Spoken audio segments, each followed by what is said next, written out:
Bom dia, boa tarde, boa noite, meu querido concurseiro e futuro servidor público. Lá estamos nós de volta para poder iniciar mais um novo assunto rumo à sua nomeação. O assunto de hoje, tranquilo, gostoso, facinho e com a grande incidência em provas de concurso público. Qual é o assunto que a gente vai iniciar? Responsabilidade civil do Estado, onde a gente vai estudar basicamente a obrigação que o Estado tem de reparar o dano que foi causado pelos seus agentes. Isso daí é basicamente, porque tem um monte de coisa para a gente falar em relação a esse tópico. Então, sem perder tempo, vem comigo para o material em slide. Vindo para cá, a gente vai ver o seguinte, botei esses sacos de dinheiro aí só para você se empolgar, tá certo? A sua remuneração, eu creio que não vai ser tanta assim, mas pelo menos você vai estar rico de felicidade, né, como futuro servidor.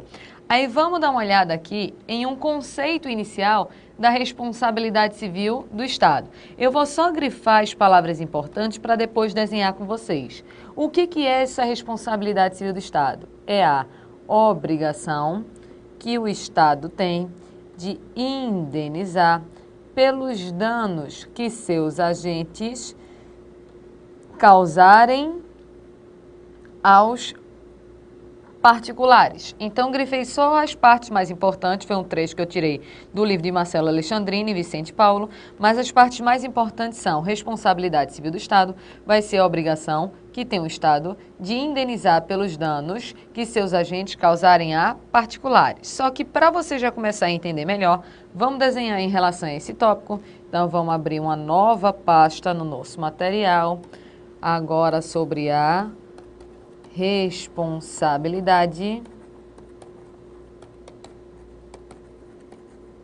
quase que não cabe, responsabilidade civil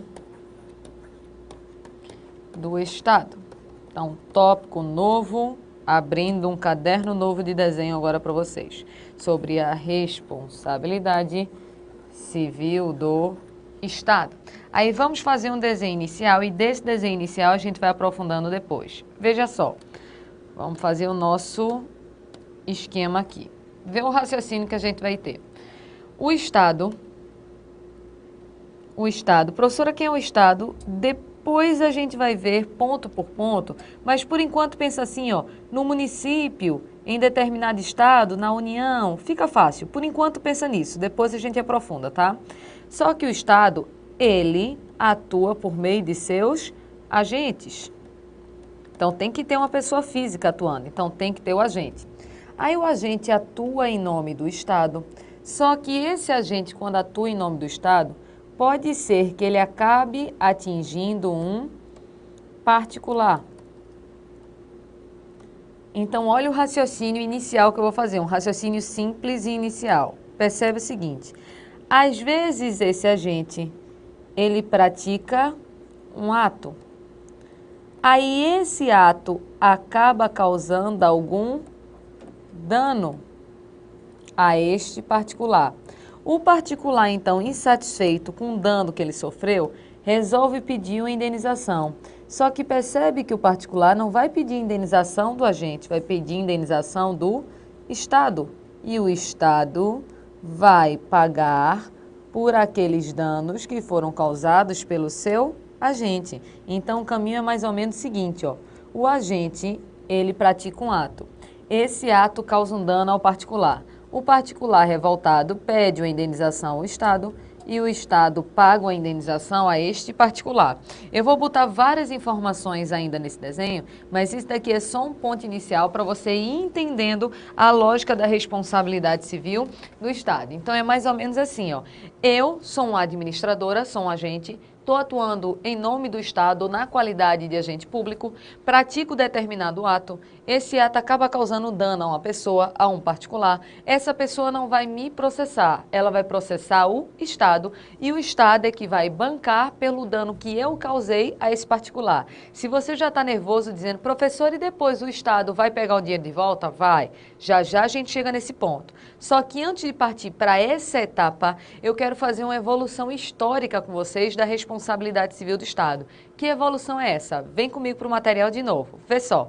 Então, vindo para cá, deixa eu guardar esse desenho, deixa eu andar um pouco aqui no material em slides e perceba o seguinte, existe a evolução histórica da responsabilidade civil do Estado e existe uma época em que existia a teoria da irresponsabilidade estatal.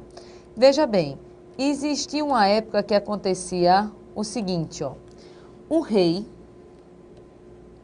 era considerado o representante terrestre da figura do próprio Deus. Era como se igreja e Estado fossem exatamente a mesma pessoa. Então você lembra, até quando a gente falou em separação dos poderes, que aconteceu o seguinte, ó. O rei era considerado o representante terrestre da figura do próprio Deus. Então Estado e igreja se confundiam em uma única pessoa. Então aquilo que o rei fazia era como se o próprio Deus estivesse fazendo. Então existia uma confusão muito grande e eu quero te fazer uma pergunta. Independentemente da sua religião, tá certo? Eu não estou falando de religião, eu estou falando da máxima social. Pela ideia da sociedade em geral, Deus faz alguma coisa de errado? Não, pela ideia da máxima social, Deus não faz nada de errado. Então a lógica da época era, se o rei era considerado o representante terrestre de Deus, aquilo que o rei fazia era como se tivesse sido feito pelo próprio Deus. Então, se Deus não erra, o rei também não poderia errar. Era por isso que tudo que o rei fazia nessa época era considerado correto, porque era como se tivesse sido feito pelo próprio Deus. Volta aqui no slide de novo. É por isso que essa época ela é chamada de época do Estado absolutista. Por quê? Porque o rei ele tinha poderes absolutos. E como Deus não erra, o rei também não poderia errar. A professora está em inglês. É porque, infelizmente, já caiu em inglês uma vez em uma prova de concurso, dizendo The king can do no wrong, ou seja, o rei não erra, o rei não pode errar. Então, nessa época, fazendo analogia meio doida, é mais ou menos assim, ó. Imagina que eu sou aqui o rei, ó. Tô na minha charrete, tô bêbado, não é isso? Tava lá embriagado, tô aqui na minha charrete. Porque eu tô bêbado, eu não vi uma criança na rua, atropelei a criança e matei.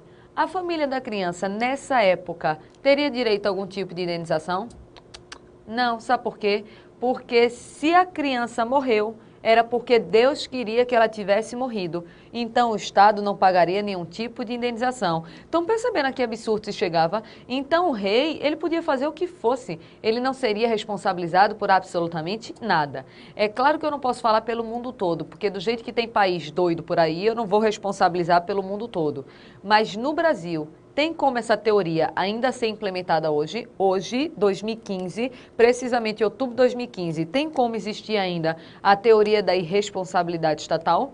Claro que não. Por que claro que não? Porque hoje o Estado ele tem que sim arcar com os atos que forem praticados, tanto pelos seus governantes quanto pelos seus administradores, pelos seus agentes. Então essa teoria da irresponsabilidade estatal, ela é meramente para efeito histórico. Você tem que saber que existia um momento na história no qual o Estado não respondia pelos atos que fossem praticados, porque Estado e Igreja eram fundidos em uma única pessoa. Só para efeito histórico, é o máximo que cai na sua prova. O que cai mesmo na sua prova é a diferença entre a teoria da responsabilidade subjetiva e a teoria da responsabilidade objetiva. Então, volta comigo para a gente seguir no material. Vou sumir, ó. Sumi. Pronto. Então, vindo para cá, dessa primeira, a gente já sabe que é só para efeito histórico. Vamos dar uma olhada nessa segunda teoria aqui, que é a teoria da responsabilidade subjetiva do Estado. O que diz essa teoria da responsabilidade subjetiva? É uma responsabilidade com culpa, ou seja, o particular ele vai ter que provar a culpa do agente público. Então, o particular vai ter que provar a culpa do agente. Essa teoria da responsabilidade subjetiva, ela é baseada numa teoria civilista, ou seja, de direito civil.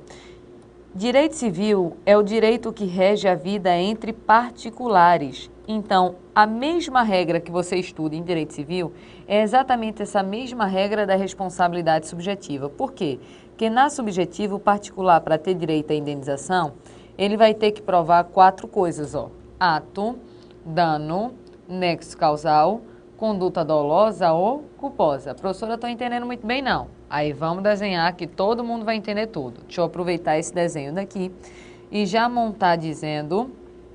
Cadê o vermelho? Pronto. Já vou dizer que esse desenho daqui é de acordo com a responsabilidade subjetiva. Então, vamos fazer um esquema para a gente entender como seria o desenho da responsabilidade subjetiva. No desenho da responsabilidade subjetiva, o particular, para ter direito à indenização, ele tem que conseguir provar 4 coisas. Quais são as 4 coisas? Ato, dano, nexo causal e conduta dolosa ou conduta culposa. Então, tem que existir a prova de 4 elementos. Perceba, tem que existir a prova de um ato, de um dano, do nexo causal e de uma conduta dolosa ou, pelo menos, culposa. Antes de eu explicar a reunião desses 4 elementos, vamos primeiro entender, não é isso, o que eles significam. Esse ato seria uma conduta. Então, o administrador, nesse meu primeiro momento, esse ato seria uma conduta praticada por um agente. Já eu dou exemplos de conduta. Dano é um dano sofrido em relação ao particular. O particular sofreu um prejuízo. E o que é nexo causal? Nexo causal, geralmente, você estuda quando estuda direito penal. Eu não sei se você já estudou direito penal, mas em direito penal é que você vê muito falar desse nexo causal. Só que nexo causal é simplesmente a relação do dano com o ato. Como assim? É dizer que aquele dano é consequência daquele ato. Quando o dano aconteceu fruto do ato, existe nexo causal. Deixa eu começar com exemplos. Hoje, mais uma vez, não é Aline, é Manuel. Vamos matar Manuel várias vezes na aula de hoje. É só para dar exemplo, Manuel, não se ofenda não. Mas imagina o seguinte, eu estou aqui no meu carro, dirigindo, só que eu vi Manuel atravessando a rua. Eu não gosto muito de Manuel, não fui com a cara dele, não. Aí me bateu uma vontade de atropelar, sabe? Aí eu acelerei o carro. Quando acelerei o carro, acertei bem nele, ele caiu lá todo estatalado, morreu não, tá todo quebrado, mas não morreu não. Ele sofreu um dano, tá lá no hospital. Perceba, eu, Ana Cláudia, pratiquei um ato? Sim, eu pratiquei a conduta de acelerar um carro. Causei um dano? Sim, Manuel agora tá lá no hospital. E perceba, o dano que ele sofreu é fruto do ato que eu pratiquei, sim ou não? Sim. Se ele sofreu esse dano em virtude do ato que eu pratiquei, existe o quê? Nexo causal. Estão percebendo? Nexo causal é relação de dano e ato. Deixa eu te dar um outro exemplo, só para poder você entender direitinho. Eu vi Manuel e resolvi acelerar o carro. Só que quando eu acelerei o carro, antes de eu atropelar, caiu um raio e matou Manuel. Manuel, eu vou até bater, viu? Porque o exemplo está tão ruim que eu vou até bater na madeira. Então, eu acelerei o carro, só que antes de eu chegar, um raio caiu e, pô, matou Manuel. Perceba, eu pratiquei um ato? Sim, eu acelerei um carro. Manuel, coitado, sofreu um dano? Sim, ele morreu. Mas a morte dele é fruto do meu ato? Não, a morte dele foi por um raio, então quebrou o nexo causal. Então eu não sou obrigada a pagar nenhum tipo de indenização. Estão percebendo o raciocínio? Então, nexo causal é dizer que o dano foi causado pelo ato. Vou sumir de novo rapidinho, só para explicar para você o que é dolo e culpa. Volta comigo no desenho. Então, voltando aqui para o desenho, a gente vai dizer o seguinte, ó. Já volto para ele, tá? Deixa eu só pegar aqui para a gente agora ver o terceiro elemento. Saber qual é a diferença de uma conduta com dolo para uma conduta com culpa. Veja bem, quando você age com dolo, você age com vontade, com intenção. Você tem vontade de fazer aquilo. Já quando você age com culpa, você não tem vontade, mas você age com negligência,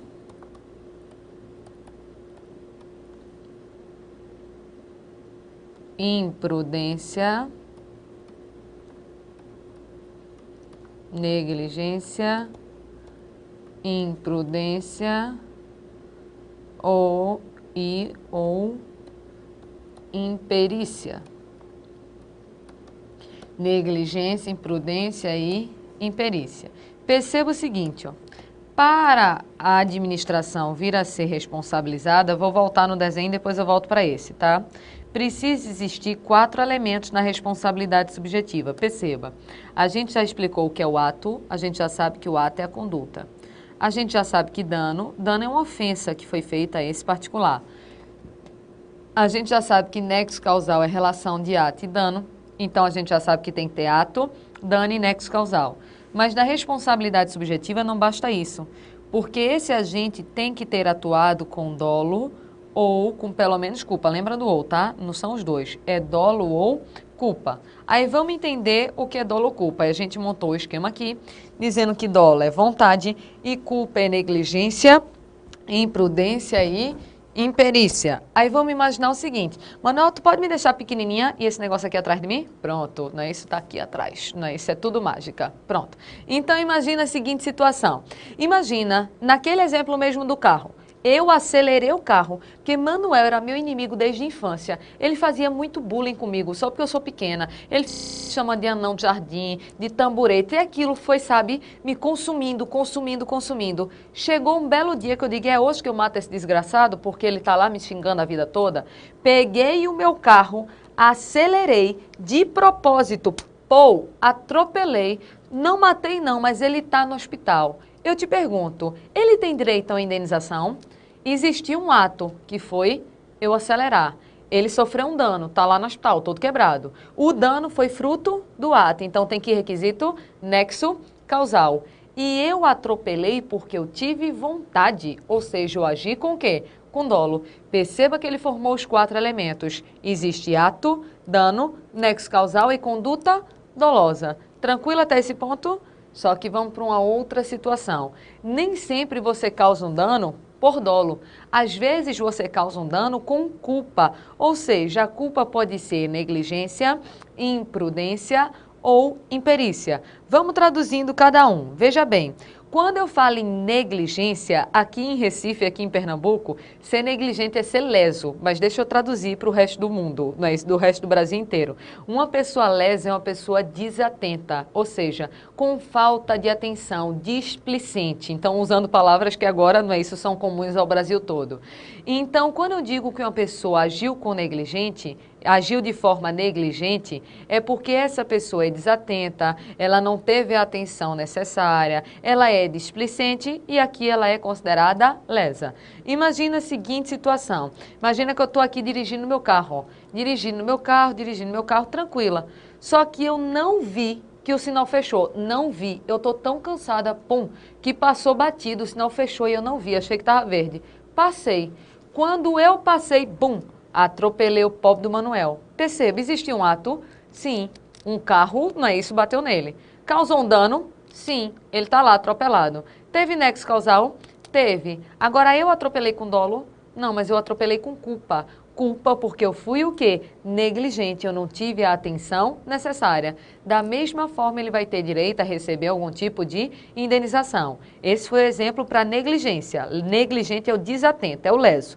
E imprudente. Aqui em Recife, imprudente para a gente é afoito. Mas deixa eu traduzir para o Brasil inteiro. Uma pessoa afoita é aquela pessoa que ela é afobada.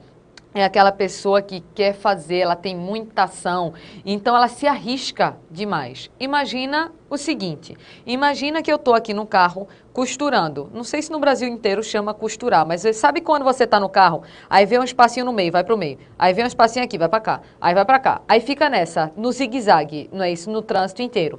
Você quando faz isso, você não quer bater. Mas você está sendo afobado, você está sendo afoito, você está sendo imprudente na sua direção no trânsito. Imagina que numa dessa, eu, não é isso, não queria bater em ninguém, mas bati no carro de Manuel. Existiu um ato, que foi a batida, causou um dano no carro dele, o dano foi pelo ato, teve nexo causal e eu tive culpa no acidente, porque eu fui imprudente, eu não estava dirigindo com a cautela necessária, eu estava muito afobada nessa situação. Então perceba que negligência é aquela pessoa que é desatenta, já a imprudência é exatamente o contrário, é aquela pessoa que é afoita. Então essa relação de negligência é imprudência, você não quer causar o dano, mas acaba causando. E o que é imperícia? Imperícia é falta de conhecimentos técnicos. Exemplo, imagina que eu sou médica recém-formada, acabei hoje, ainda vou fazer a residência, veja, ainda vou fazer a residência. Aí no hospital que eu estou aqui, acabou de chegar uma pessoa infartada, aí o pessoal da equipe olhou para mim e fez assim, você faz a cirurgia de ponte de safena? Aí eu fiz, faço. Aí o povo, você tem experiência? Aí eu penso, tenho. Eu já vi esse vídeo 3 vezes no YouTube. Então eu sei fazer a cirurgia de ponte safena da pessoa. Eu tentei fazer o melhor que dava com o meu conhecimento de YouTube, operando a pessoa. Só que, né, logicamente, se o meu conhecimento é só de YouTube, a pessoa morreu. É uma cirurgia super delicada, então a pessoa morreu. Perceba, eu quis matar, eu não quis não. Mas eu era imperita para estar fazendo aquilo. Então existia um ato, que foi uma cirurgia, causou um dano, que foi a morte. Entre ato e dano existe nexo causal e eu tive culpa na modalidade de quê? De imperícia. Estão percebendo o raciocínio dos exemplos? Então é só puxar agora para a administração pública. Imagina um motorista da prefeitura, a serviço da prefeitura. Se ele acelera o carro para matar a pessoa, se ele é desatento, se ele é afobado ou se ele é imperito e acaba causando um dano a alguém, existe o preenchimento dos 4 requisitos: ato, dano, nexo causal, conduta dolosa ou culposa. Tranquilo até esse ponto, pessoal? Facinho? Então, deixa eu sumir e vamos voltar só para o material. Sumindo. Pronto. Então, para cá, a gente vai ver o seguinte, ó. Deixa eu pegar para cá. Só perceba esse desenho daqui. Onde o particular, para ter direito a essa indenização do Estado, teve que provar ato, dano, nexo causal, conduta dolosa ou culposa. Deixa eu pegar o material em slides agora, aí eu vou passar para a gente dar uma olhada agora na responsabilidade, na teoria da responsabilidade objetiva do Estado. Essa responsabilidade objetiva do Estado é uma responsabilidade sem culpa, ou seja, o particular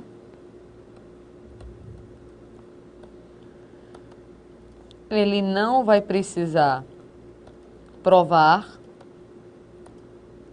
o dolo ou a culpa. O particular não precisa provar o dolo ou a culpa. É uma teoria publicista, ou seja, baseada no direito público, não mais no direito civil. É baseada no direito público. Eu vou pular essa linha daqui, tá, pessoal? E isso daqui, eu pulo, porque eu falo depois. Mas os requisitos da responsabilidade objetiva são ato, dano e nexo causal. O que eu vou ter que fazer agora? Eu vou ter que pegar esse desenho daqui, pessoal. Esse desenho daqui. Tem como eu duplicar esse slide daqui, Manuel? Só saindo. Minha gente, vocês aguardam, eu faço aí mesmo, ó. Você fica aí olhando tudo que eu vou fazer, tá? Manter, pelo amor de Cristo. Como é que eu duplico agora? Botão direito de quem? O mouse. Minha gente, vocês estão vendo um momento histórico, eu aprendendo a duplicar um slide, tá certo? Consegui? Olha que riqueza. Pronto. Obrigada pela paciência, pessoal. Por que eu precisei duplicar? Porque eu vou só mudar uma coisa aqui, ó. Eu vou apagar o nome responsabilidade. Cadê? Deixa eu só apagar aqui o nome responsabilidade subjetiva. Eita, não apaga, né? Por quê? Nada não, faz assim, ó, risca de preto. Só para eu não precisar desenhar de novo. E a gente escreve agora o nome. Ah, minha filha, assim fica mais tranquilo, né, pessoal? Vamos escrever agora que eu vou falar da responsabilidade objetiva.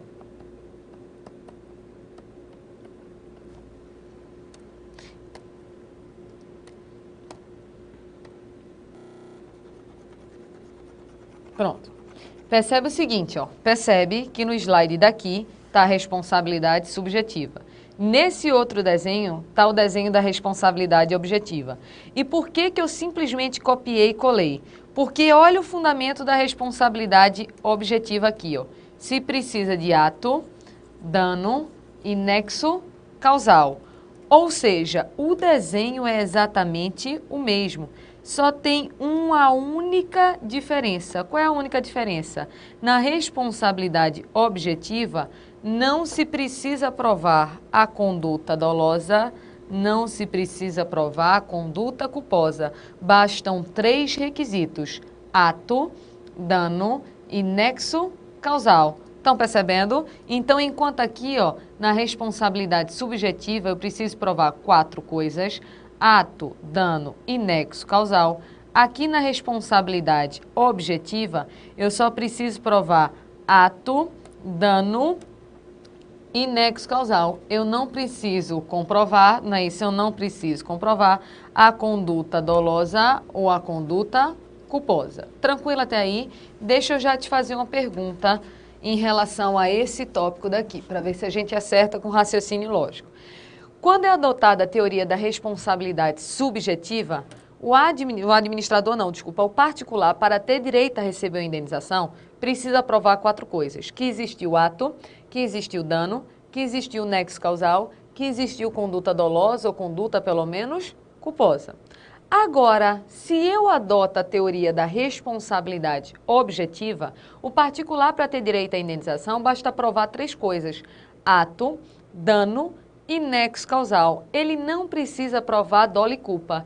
Então, o que tu acha? Para o particular, é melhor a responsabilidade subjetiva ou a responsabilidade objetiva? Vê, na subjetiva, o particular só ganha a indenização se provar 4 coisas.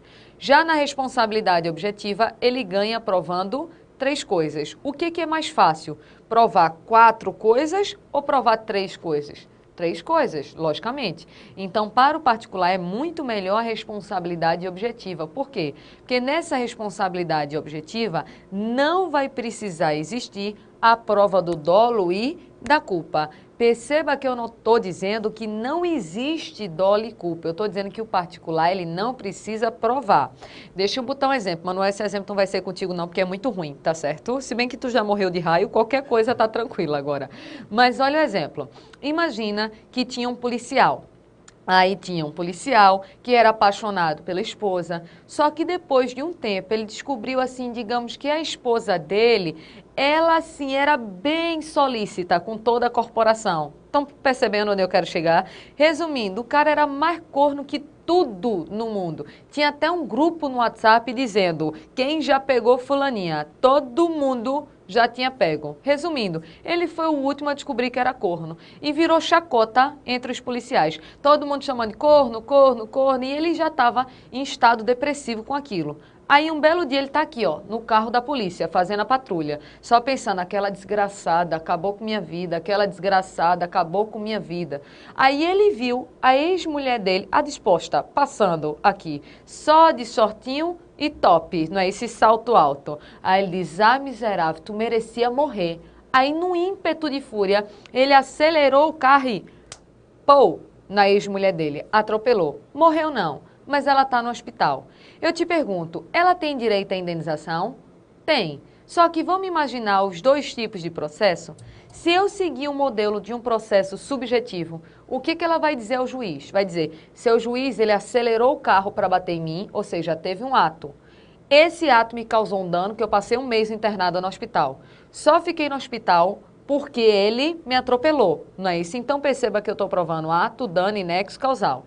E sendo responsabilidade subjetiva, ela ainda vai ter que dizer o seguinte: seu juiz, ele só fez isso por vingança, porque eu botei algumas garras nele. Tudo bem, seu juiz, mas não era motivo para ele me atropelar. Então ele fez isso só porque um corno insatisfeito me atropelou. Estão percebendo? Ela provou ato, dano e nexo causal. E ainda conduta dolosa no caso dele. Agora, se o tipo de processo for um tipo de processo objetivo, ela vai dizer: seu juiz, teve um ato que foi acelerar o carro, me causou um dano que eu fui parar no hospital. E só fui parar no hospital por causa do ato dele, então teve nexo causal. Perceba, no meu exemplo, ele agiu com dolo de atropelar? Agiu, mas ela não precisa provar. Então, estão percebendo que para o particular é muito melhor a responsabilidade objetiva do que a responsabilidade subjetiva. Tranquilo até aí? Eu tenho outros exemplos, mas vai comer um biscoito treloso que daqui a pouco a gente volta.